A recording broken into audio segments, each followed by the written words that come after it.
Ready, gentlemen? Yes, we're ready. We start with the New York Football Giants, who have a tall task ahead of them on Sunday. They are underdogs, Max. Familiar territory when they face Aaron Rodgers and the Packers at Lambeau, but history is on Eli Manning's side. Eli actually has a better record as an underdog than as a favorite in his playoff career. Starting with his Super Bowl run in 2007 season, he led all starting quarterbacks in upset wins in the playoffs, going a perfect 7-0 as an underdog. Here's our John Gruden.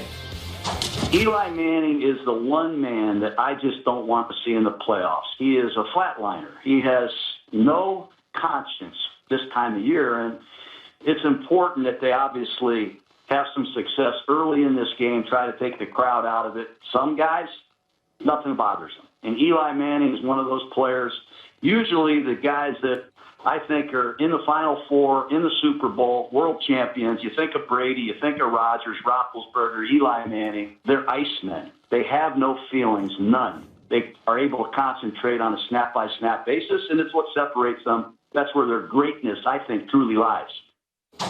Stephen A., he's done it before. John Gruden knows a thing or two about football. He's a believer. Do you have faith in Eli? Not right now. I don't have the same faith in Eli Manning that I used to have.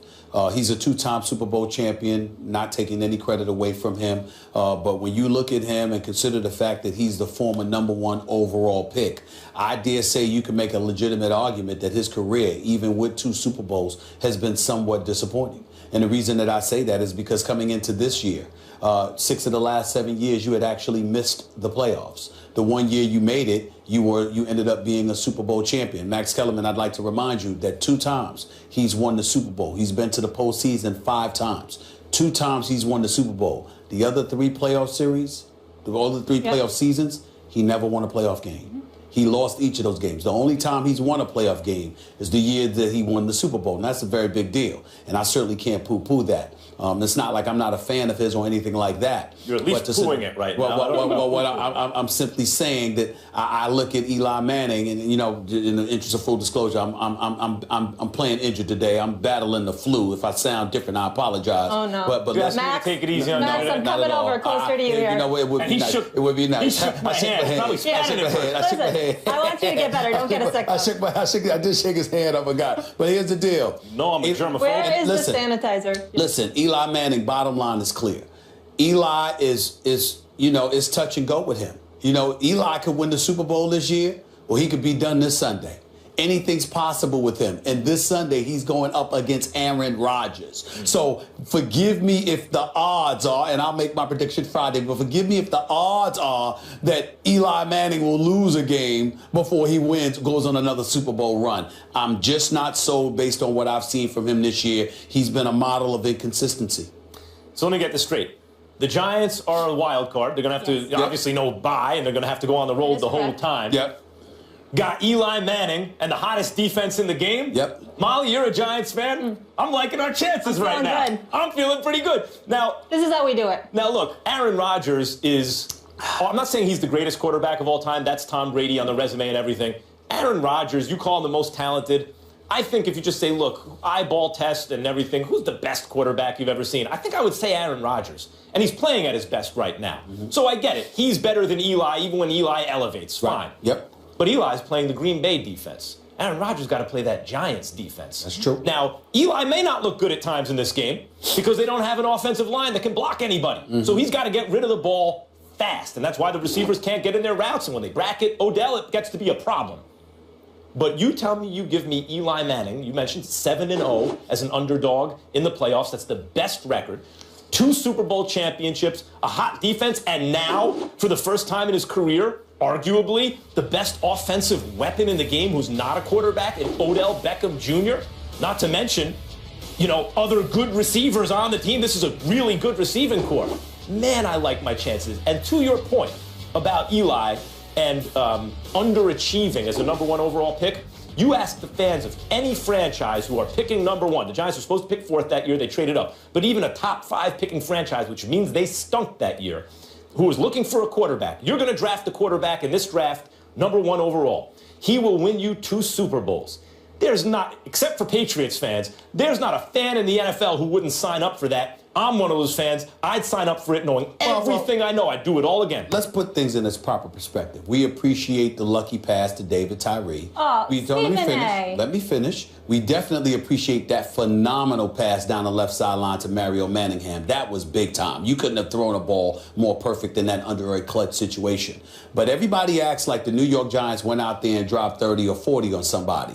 They beat the New England Patriots 17-14. They beat them 21-17. I'm saying to you that their defense was primarily the culprits in those Super Bowl titles. Now, Eli Manning showed up when it counted, and he deserves credit for that. But at the same time, that defense was big time. When I think about this Giants team and this defense and what they're capable of doing, I can understand where you're coming from. I can't dismiss it. I'm simply saying the Eli Manning that we've seen from years past, I think this Eli Manning is worse than the Eli Manning we've seen back then. And that's my concern. And by the way, he's gone to Green Bay. He's been in Lambeau and beaten Favre in the playoffs and beaten Rodgers in the playoffs. He has the same playoff wins as Aaron Rodgers in Lambeau. That's right. Bart Starr and Terry Bradshaw. That's right. And Joe Montana and Tom Brady. That's right. And Eli Manning, the only players in the history of the NFL to win two Super Bowl MVPs. He didn't just ride the coattails of the defense. You call him lucky or whatever. He made plays down the stretch to win the game. He plays with nothing to lose, everything to win. I want to say something about that really quickly.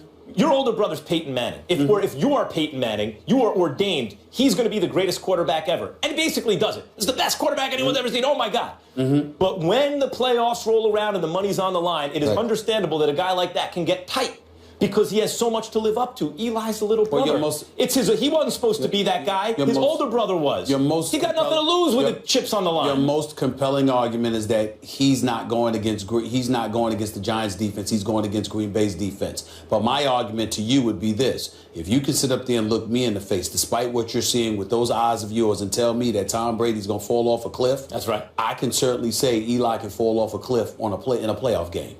I could say that. To paraphrase Jay-Z, don't bark up that cliff. That cliff will fall on you. Okay, I got you.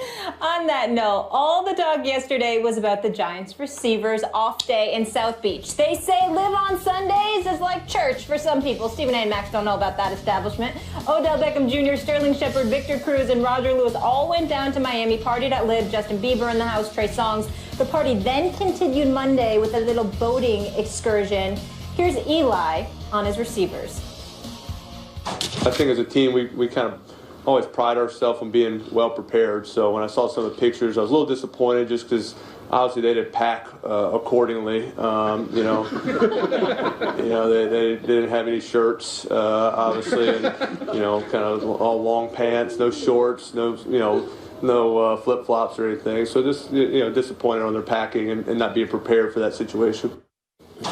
Well played, Eli. Full disclosure, let me just tell you, Tim's never out of season or out of style in my book. Max, has this changed your mind? The constructs, you like the construct? I do. Yeah. I like them. Changed my mind on what? On Eli? About this situation with the receivers going down there. No, look, my opinion about it was and is, this is results-based now.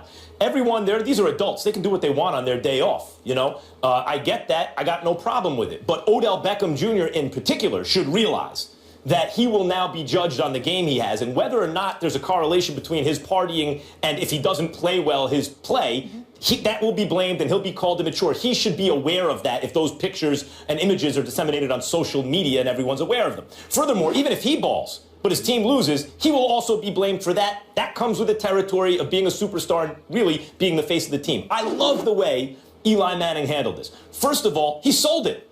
He did. He sold it. You're like, what is he actually in the beginning? Is he actually saying he's disappointed in his receivers? He's going to need these guys. And so he sold it, and then it was actually funny. It was a joke worth telling. It diffused the situation, and the truth underneath it all is a lot of these quarterbacks and these star players who you don't think of as partying on their days off. What do you think? They don't do it too? You think some star quarterbacks you think are squeaky clean aren't at least throwing a few back on their day off, but they're veteran enough and they are protected enough by enough people around them that it doesn't become public information? And so Eli here is doing the right thing and diffusing the situation as best he can. It worked, and I thought it was funny. My position is still similar to what it was yesterday, but I'm really tired of playing games. Let's just call it like it is.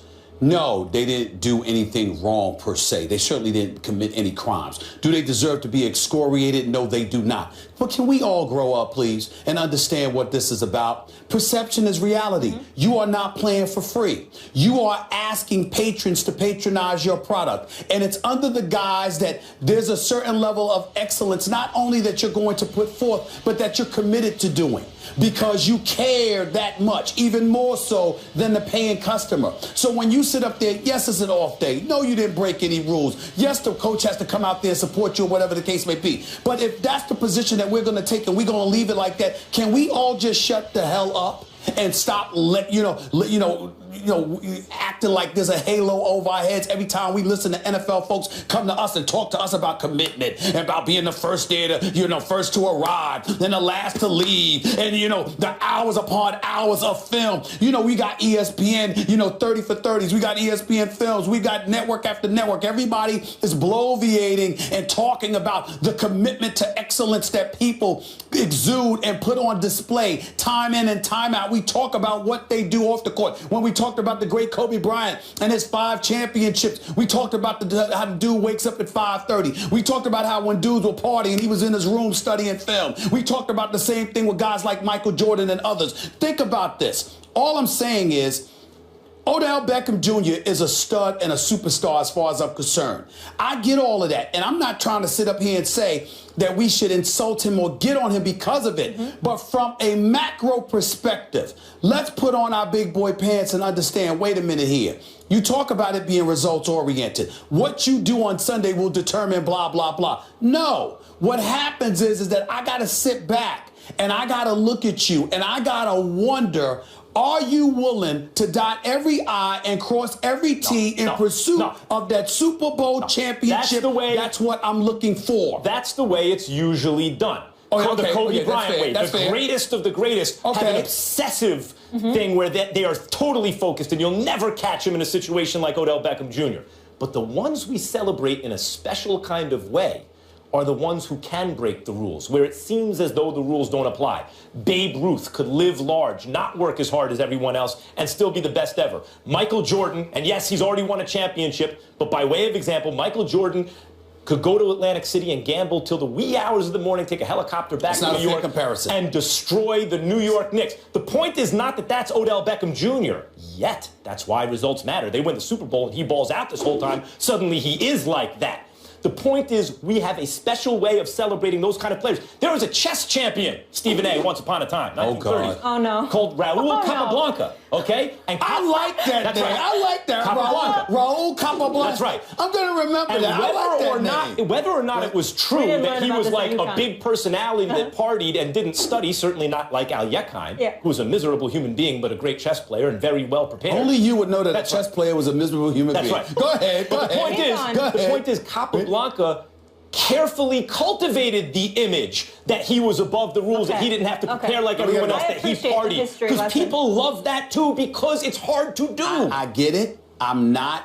Your point is not incomprehensible. What I am saying is, when you think about a guy like Michael Jordan, you think about a guy that was a champion first. There is something, no matter how much people may celebrate you breaking rules, but succeeding anyway, it's usually after you've proven you've already succeeded. People are usually offended by this notion that you haven't gotten. Then what if he succeeds? Hold on, wait. Then what if he succeeds? Wait a minute. I'll answer that next Monday. My point is, when you are presumptuous and you are already conducting yourself like you've already arrived, that people don't celebrate that. Odell, and you better win. Clearly, but he doesn't care. Victor Cruz was there too. I'm not talking about just Odell. Worried about anyone but Victor Odell. Cruz was there. Sterling Shepard's a rookie, but clearly he doesn't care what any of us think because he chose to post it. He didn't have to. And yeah, like you said, do you as long as you ball.